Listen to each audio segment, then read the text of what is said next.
What's up guys, welcome back to Dive In Garage. And today we're going to be getting this 32 spline input to our NP203 transfer case. Let's dive in.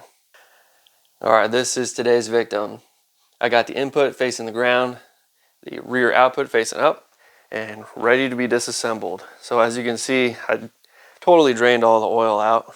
No, there was a bunch in there still. But anyway, all I did so far was I loosened this nut to get this rear shaft out, or rear yoke out. So that way I could see how hard this was going to be, see if this was going to fight me to the death. But that came out pretty easy. So let's keep going, because the input shaft is, you know, the very first piece you put in when you're assembling one of these. So to swap it out, you got to take it all the way apart. What I did was loosen up this nut, and then the output yoke slides right out.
Oh, I knew that was gonna happen. Well, good thing we're taking this all the way down. We'll find that pin eventually. Oh, look at that. This thing just, oh. Okay, oh, jeez. Oh, that's okay. They all already fell out. There's no more. Oh, that's okay. You can just drop those. They're pretty tough. And in case you're wondering, this is all original. I'm the first one that's been in here since probably 1978. When this was built, and this is still a full-time four-wheel drive kit, and you can tell by the way that it is.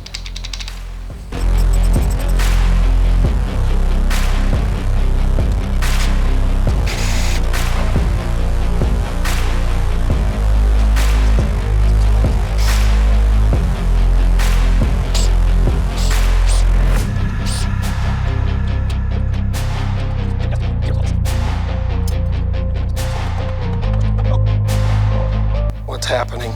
Things are moving, but I don't know what. Oh, I feel like I need that. Oh, okay. I see what this is going on now. I see what we're doing here. What we're doing here is panicking. Oh,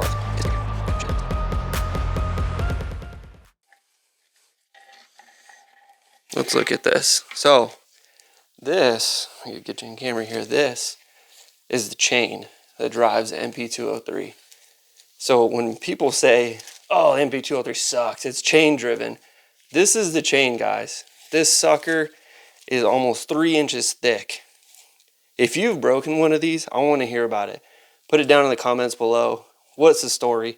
How much horsepower are you running? Because honestly, I don't see it. I mean, you've seen the massive gears we've been taking out of this thing already. I don't see this breaking, but people say it sucks. And if you think it sucks, and if you've broken one of these, tell me the story. Otherwise, this chain looks great. You're just looking for any sort of damage, just like any other chain. Is it stretched out? Honestly, I don't know. But guess what? It's going right back in there. I think what I need to do now is split this case, as they say. A couple bolts here, a couple bolts on the front. And then obviously I gotta get this pipe out. What is that? What are you? Anyway, so then we can get past this spider vortex looking thing, and then we can go to the front half.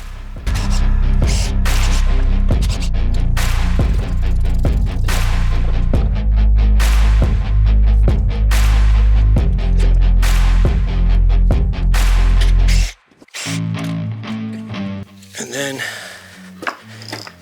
I don't know what's holding it together now. Maybe just time. Time itself. Oh, there it is. Oh, there we go. There's that. Okay. This isn't heavy, don't worry. Now, why am I using a ratchet and wrench, you say? That's a good question. Oh, jeez.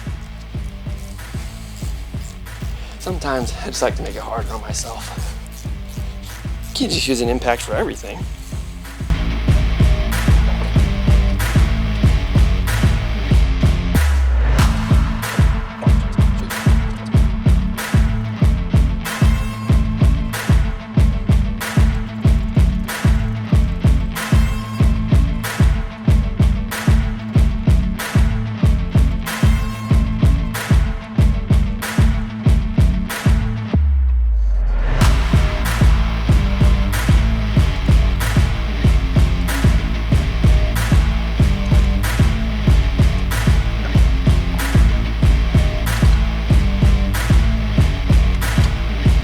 Alright, there it is. Finally, you can see the input. I'm gonna smack this thing out of there.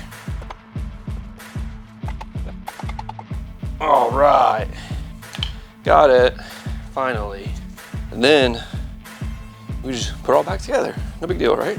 Anyway, so what we're gonna do now is we're gonna get the new input, drop it into place, then we're gonna flip this on its side. And I got the cover with the gasket right there.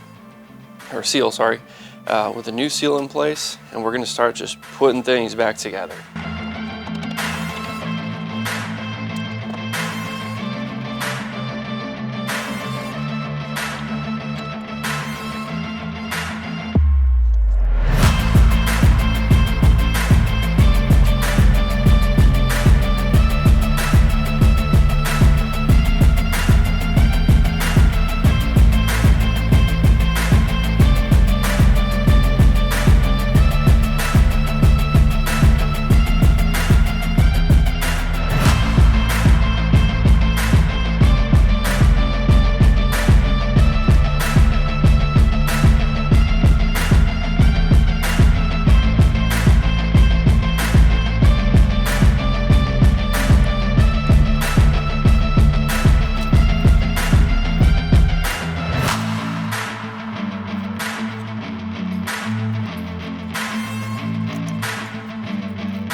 All right, y'all, we made it. We got the transfer case all set up with the 32 spline input to mate up to our TH400 so we can get Hank back in action. And I'm going to steal a line from one of my favorite YouTube channels, Southman Auto. If this looked pretty sketchy and pretty intense to you, just remember, if I can do it, you can do it. All right, y'all, if you liked the video, hit the like button, hit the subscribe button, and get out there, dive in your next project. Catch you next time.